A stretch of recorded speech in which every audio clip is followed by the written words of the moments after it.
Next comic on the stage, give it for Jay Sutay. There he is.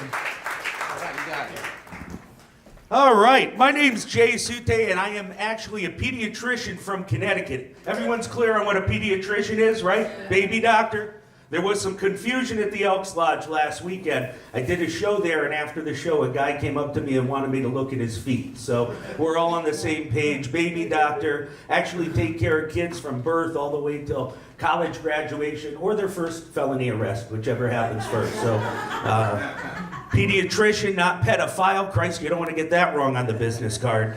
Got moms and dads in the crowd? Anybody with kids? Moms, dads? On behalf of pediatricians everywhere, I thank you for that sloppy sex you're having. Otherwise, we'd have nothing to do all fucking day. So thank you for keeping us busy. And give it up for the moms. Being a mom, hardest job in the world, being a mom. Hardest job in the world, but the easiest job to get. And you're usually drunk for the interview. I'm just saying. Never realized how much of my day job as a pediatrician is dependent on folks drinking at night. But drink up, folks. We got car payments, college tuition too. So help us out a little bit.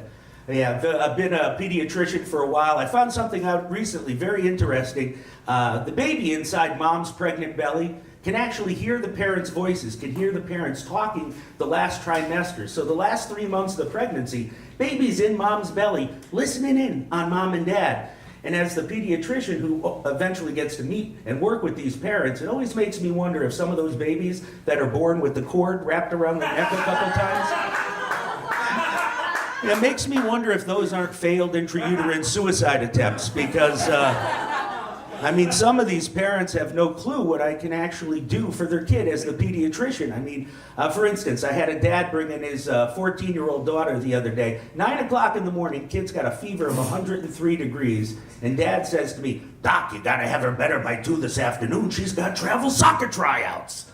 And I said, you see my diploma there? It says University of Connecticut School of Medicine, not Hogwarts School of fucking Wizardry. So, and I'm pretty sure you knew I was a muggle pediatrician when you hired me. So I went to the hospital a couple weeks ago to see a newborn little baby boy, and while I was examining the baby, the father asked me a question. He wanted my opinion.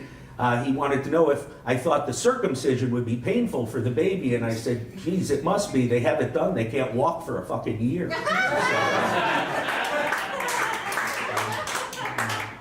And I take care of a lot of kids up my way near Hartford, Connecticut, whose parents started off their life outside of the United States. A lot of people who started out in India.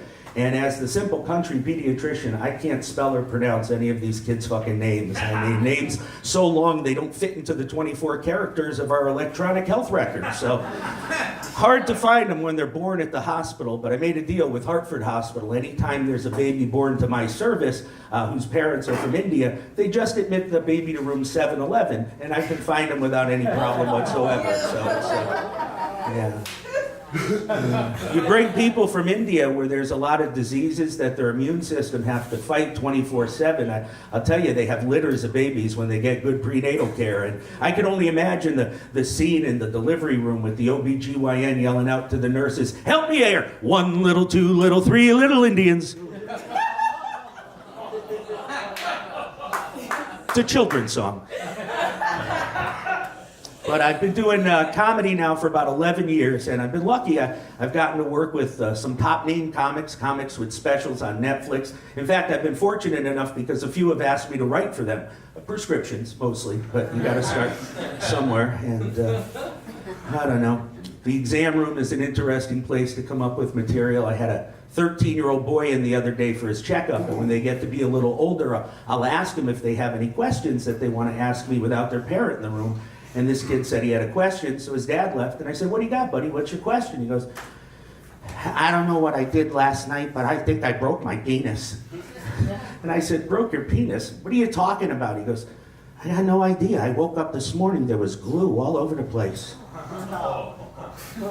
I told him to stop fucking his model airplanes before he went to sleep. But like any good pediatrician, I don't know who the judges are. I got stickers for after the show, so if you're good, I got those. And if you're really good, I don't know who's willing to take it. I did bring along a blank prescription pad, and I'd be happy to autograph a couple.